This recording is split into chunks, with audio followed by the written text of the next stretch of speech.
Hello my friends and welcome. Let's go straight to the Ukrainian landing operation across the Dnieper River in Kherson region. It seems like the bridgehead starts to expand. Today the Ukrainian armed forces moved eastbound towards the Korsunka village before there was the air surveillance done over there. So I expected this move yesterday and we have the confirmation about it. Unfortunately, Russia uses lots of the artillery fire and they drop lots of the aviation bombs on our positions. Those are the gliding bombs which could be dropped from the distance of 50 kilometers, so the Russian airplanes are not within the range of the Ukrainian air defense. I think we basically do not have the Patriot long-range air defense systems in this area. Unfortunately, it is very risky to deploy it somewhere near to the front lines. Ukraine deployed some of the RST systems, but Russia targeted few of them with their Lancet drones. That is why Ukraine is very careful using the air defense. Nevertheless, our forces continue to move. There is the fight in Krynki village itself. I already reported about the Russian friendly fire in the region. It shows that there is the lack in communication within the Russian army between their battalions, even in the small area like Krynki or Korsunka. So what's the next move for Ukraine? I think our guys will move to this village finally and will take it under control and will take all of the Krynki under control as well. And after that, they may advance to the south. The landing operation towards Korsunka is kind of difficult because there are some islands. Also, we have the confirmation of this operation in Krynki from the Institute for the Study of War from the United States Analytics. They provide lots of the information which is coming from the front lines based just on facts, and they say that Ukraine almost liberated all of the Krynki. And here again we see two of the vectors of the Ukrainian assault, one towards this place and one eastbound towards Korsunka. We'll see. We need to take this one under control. We need to liberate Korsunka because there is the critical railroad goes over here and over here. Also, if Ukrainian armed forces advance towards the M14, they may cut the major supply line for the Russian army. But Russia has their defense positions in this forest. They're not as robust as in Zaporizhia. That's why Ukraine has the chance to advance. And those are the Russian gliding bombs which they use against our guys on the south. So they used them a lot. Unfortunately, there is basically nothing our army may do right now to counteract to that threat. About the Russian Navy ship Oskol that was attacked in a Kerch port, well, we have more precise and detailed satellite images. It shows that it got the single hit from the cruise missile. Also, the nearby area was targeted. So it was before and it is right now. Plus, we have a very close footage from the place. So this is the ship, this is the silhouette of it, this is the aft part as you may see, and it has enormous hole in the back. Finally, I think it was targeted by two of the cruise missiles. One went over here and the other one over here, causing the fire. So for sure this ship will never serve in the Russian army. Completely lost, total loss. About the weaponry of the ship, on the front it has the standard cannon. Here it has the air defense system similar to Panzer S, and here, well, there are some options for many of the missiles. Those could be even the air defense missiles, but sometimes they might put the caliber cruise missiles on the back. So even though the ship is not a huge one, but still it is very important for the Russian army. That is why they introduced this model in 2018. They've built 3 of them and were up to put this one in operation, but something went wrong. We even have the video of the ship which was targeted. So here is the ship. You can probably see the silhouette of it, and I published the full video on my Telegram channel. So my friends, please go to the video description just below and support me on Telegram by subscribing to my channel, where you will see more updates about Ukraine and not only. So ship was definitely targeted with a huge, massive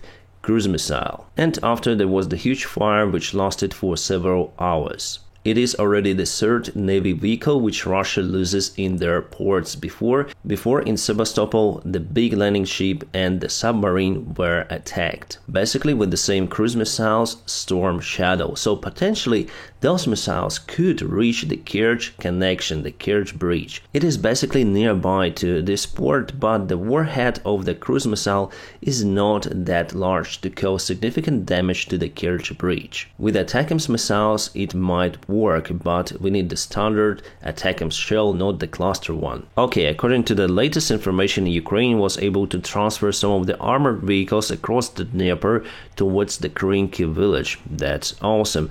But BTR-4E is not that good vehicle. I would say it's kind of big and clumsy, but it might work if the enemy has just the infantry resources in that particular place. More videos were released from the Avdiivka Russian massacre, and believe me, this video is very interesting with lots of that stuff with fireworks.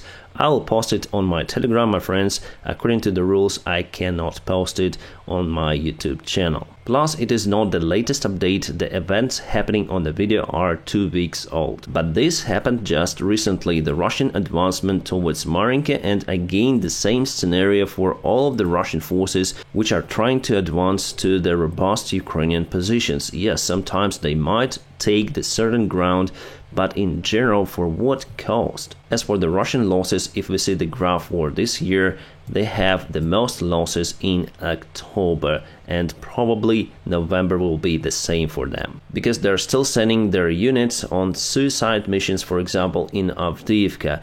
It's total nonsense, but they continue to do it. It's just crazy. Here we speak about the vehicle losses, not the infantry. This is the example of the Russian gliding bomb. So wings, you may see, so basically it's like the airplane. The horizontal stabilizer, probably there is the vertical stabilizer as well, the wing and some certain fuselage construction with a simple aviation bomb attached to it. Those wings just unfold, then the bomb drop from the airplane, and believe me, with that surface, this thing may glide for a very long distance.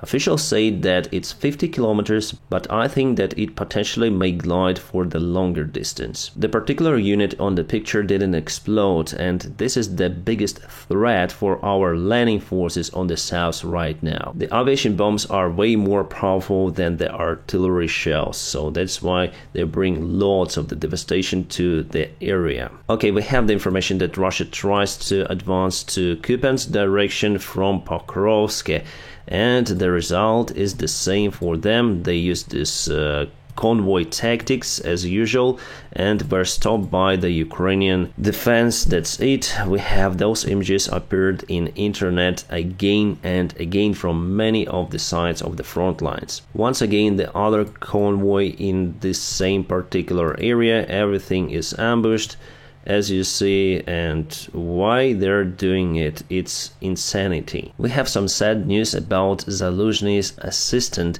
He lost his life today in his birthday. Not Zaluzhny, his assistant. So he received a gift, some of the grenades, and he accidentally caused it to explode in the room with his family. Very strange. Nevertheless, assistant lost his life. He was also military major of Ukrainian army. General Zaluzhny already confirmed that information. It was not only his assistant but his friend. Well, I still think that it was the accident, because there was the wife of this assistant in the same room and she said that it was accident. But the Russian propaganda already said that it was the sign to Zaluzhny, because there is the friction between him and Zelensky. Obviously, it's the big loss for Valery Zaluzhny personally, because assistant was his friend. The Russian propaganda also say that, oh, there is the injection over there, he was on drugs, but definitely medics came for the emergency assistance, so they just dropped this thing elsewhere, and you can see the devastation around the area from the shrapnel of grenade. One more picture, several of the presents, and I think he was unpacking them. An interesting video was published today by the Kyiv Post from the thermal camera, I guess. They stated that this is the footage of the clashes between the Wagner army and the Ukrainian intelligence and the special forces happened in Sudan. Well, definitely for me it's hard to say whether it is true, because Ukraine needs the special forces in Ukraine. Why to send them in Sudan, even for fighting with the Wagner army? But anyways, we have the video. Wow, absolutely mind-blowing exclusive information from Reuters source. I've never imagined that this could potentially happen in Russia. Russia's Putin to stay in power past 2024. Wow. Sources say. What sources? How did they get this very important information? This is top secret probably. Putin stay in power past 2024. How can he manage it? Yes, indeed, sometimes the headlines might be very funny if you know the real picture. In Russia, Ukraine is up to start the massive production of the Shahid-looking drones that will be used by the Ukrainian army during this winter to target the Russian military infrastructure. This photo I took as an example, so we are still out of the information how the drone looks like and about its characteristics. As it was said by developers, the range of the drone is 1,000 kilometers. Awesome. Ukraine tries to fight with corruption. This time, the deputy of the ex-defense minister Reznikov was arrested. He's faced with a criminal charge for the money laundering on Ukrainian winter uniform. The winter uniform he ordered for many of the Ukrainian soldiers wasn't really the winter one and was a very bad quality. But he ordered those fake winter sets for millions of dollars. So potentially he might spend 12 years in prison. Well, we'll see how it goes. Hopefully judge would agree with that. And still, where is Reznikov? Because all of his deputies are under investigation right now, but it seems like the ex-defense minister enjoys his life, even spending some weekends abroad in Europe. Our independent journalists found evidence that Reznikov is directly responsible for those schemes.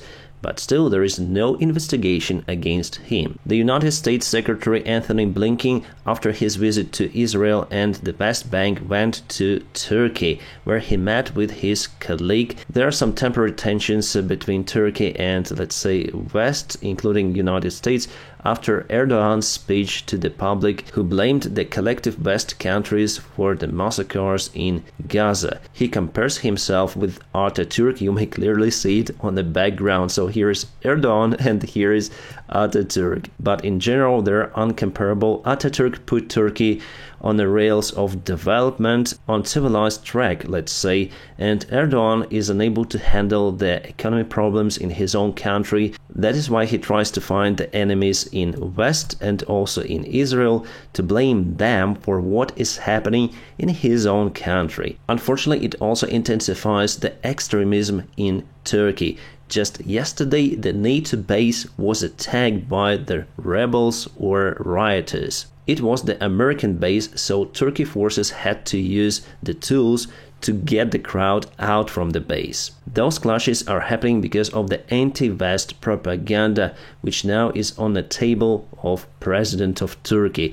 The same thing happened in Makhachkala airport of Russia. Then the crazy mob tried to find the Jews in the airplanes. This nonsense propaganda also creates the problems for their own countries, because they have to deal with those rioters. It's not good for any of the country. President Zelensky in his speech today said that there will be no elections in Ukraine until the war is over. Kind of strange, because before he admitted that there could be elections in Ukraine under certain circumstances, even during the war state. My friends, now press the like to this video, and also if you want to support my channel, there will be some of the links in the video description just below. Special thanks for my Patreon supporters and the sponsors of my YouTube channel.